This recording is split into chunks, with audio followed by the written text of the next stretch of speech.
Dieu qui veille paternellement sur tous a voulu que tous les hommes constituent une seule famille et se traitent mutuellement comme des frères.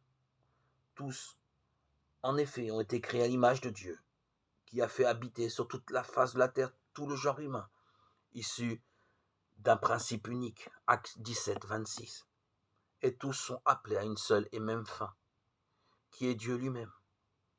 À cause de cela, l'amour de Dieu et du prochain est le premier et le plus grand commandement.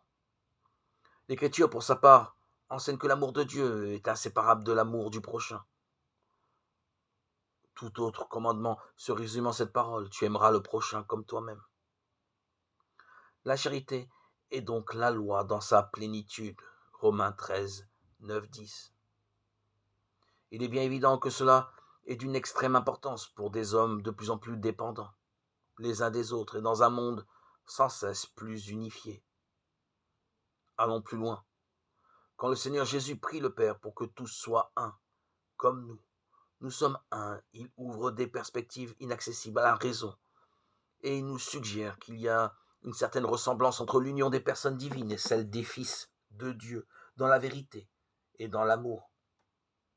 Cette ressemblance montre bien que l'homme, seule créature sur terre que Dieu a voulu pour elle-même, ne peut pleinement se trouver que par le don désintéressé de lui-même.